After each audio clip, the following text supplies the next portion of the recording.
One of the purposes of the textbooks everywhere is to construct a national identity. Now, this is an official narrative which is based on, in our case especially, but otherwise elsewhere too, on exclusion, erasure, marginalization.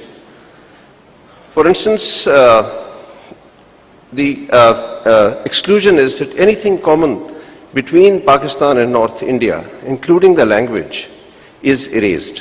I mean, it's simply excluded. Prehistory, that is to say, before the 8th century, before Muhammad bin Qasim arrived, is excluded. So, many people have written on this. K.K. Aziz has written about the murder of history of Pakistan. Dr. Pervez Hoodbhai and Dr. Nair wrote a book first a long time back about these things. What is wrong with our textbooks, etc. Rubina Sehgal has written about it. Subtle Subversion is a very 2004 product, I believe. It's a report which is on this. So it's not a new issue. Many people know about it. Why doesn't it go away? In my view, it doesn't go away because the way the state has been constructed is by exclusion, is by othering. The India is the other, and therefore all construction of the state has to be focused upon this India-centeredness, one. And the other reason is that Islam being this Islamic nationalism, our nationalism being focused on the use of Islam as a primary symbol with Urdu as a secondary symbol, it was necessary therefore for the state, the logic of the state was such that they emphasized upon it to the exclusion of all other multiple narratives in this multilingual country. That is why the sidelining began early. It actually began in the 1950s. But it became stronger. Gandhi was there, he was removed because of, as power decreased and the perception of weakness increased, emphasis upon a very, on the military, upon glorification of the armed forces, wars, those kind of things increased. Especially after the 1965 war, and then after the 1971 war it increased very much. So Ziaul Haq did not introduce it, but he of course accelerated it, the trend. Now, I looked at textbooks. I'll just give you a small example of textbooks in my book, again published by the Oxford University Press, called Language, Ideology and Power. Since that's a huge tome, I am not going to force you to read it. Nobody reads it anyway. But that book looked at class 1 to class 10 textbooks. I was not doing the same thing which other people were doing. I was looking specifically at language textbooks. And one of the things which emerged from this, all languages, that is, optional languages, Arabic, Persian, Pashto, Sindhi, and so on and so forth, English of course, and Urdu. What emerged from this was that there was an ideology. This ideology was the ideology of the garrison state, a state in which the military had the primary position and in which public sentiment had to be focused in favor of the military, in which therefore wars, etc., had to be glorified. Their reasons were not to be given.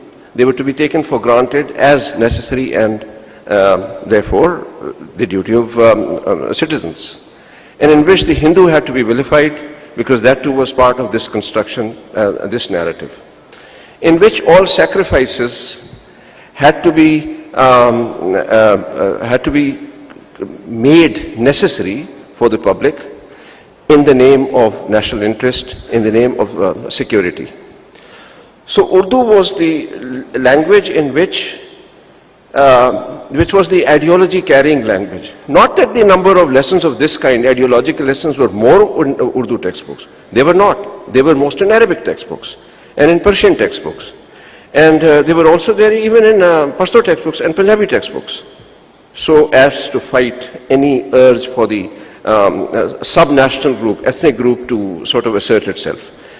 But Urdu, I call it the ideology carrying language because it is taught everywhere. It is compulsory. It's not an optional language. So if you have 40% lessons, and it was 40%, 40% of the lessons are ideology carrying, you are imprinting on the minds of young people much more than other kind of textbooks in Persian or so on, which are optional, and so people do not read them. Now, specific instances of this was that in the 1965 war, what was given in the textbook was that suddenly on the 6th of September, India came and attacked Pakistan. That is it. Children were not explained that there was in fact a history, and that one kind of strategy was to send people across the border and in the vain hope of wresting Kashmir out of India. This was not given. It's a policy which was followed later with disastrous consequences, led to Kargil and so on. And you know very well the covert war which went on. But this was never questioned because it was simply never brought to the view of ordinary people and students and others. Neither on the TV, nor in the films, nor on the radio, nor in the textbooks. Text was not the only influence on people's mind, but it is a major influence. It is one influence among many, but it wasn't questioned anywhere. Although the number of narratives, personal stories, autobiographies, memoirs, talking about it, Air Marshal Asghar Khan, General Musa, my version, and so on. There are so many of them giving this narrative, saying exactly what happened, etc. None of them are known to our students. Now, there's something else about Urdu too, not just the number of lessons. It is Urdu itself, the language itself has been used as a symbol for Muslim nationalism. And therefore, lots of myths go into the making of this. The construction of the identity of Urdu itself is to be questioned. I have a book, and I don't know if I should be doing this, but I want to show it to you so that you can buy it, very brazenly, so that you can buy it. But then, you see, this book, published by the Oxford University Press, it's a social and political history of Urdu. The politics part of it is that Urdu, the myths about Urdu, such as Urdu is a martial language, is repeated again and again by the many agencies in Pakistan. I do not mean intelligence agencies, I mean all other kind of government agencies. Again and again there are papers, and again people write about it. Children are told about it. Children call it Askari Zaban, etc. The fact, however, is that Urdu has the beginnings of other normal languages. It is not created in a Lashkar. It is not a Lashkari Zaban. The word Urdu in Turkish does mean Lashkar, does mean camp, does mean military camp. But the word was there. However, the language was called Hindi for about 500 years. That is why the title of the book is From Hindi to Urdu. There's one thing called Sanskritized Hindi. Of course, that was created in the 19th century. But there is another common language, the mother of Urdu and modern Hindi, that was called Hindi for over 500 years. Every Persian document, every Devanagari document, every other document calls it Hindi.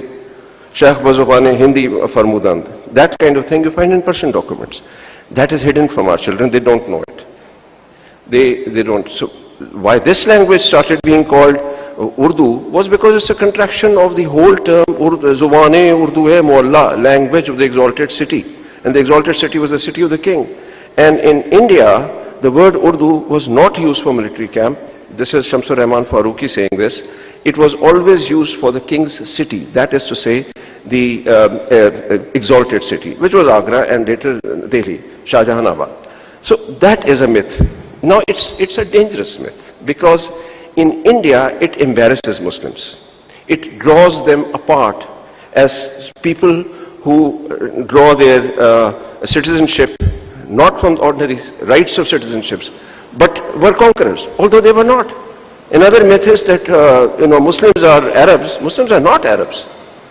Muslims are mostly converted people. Some of them, of course, are Arabs.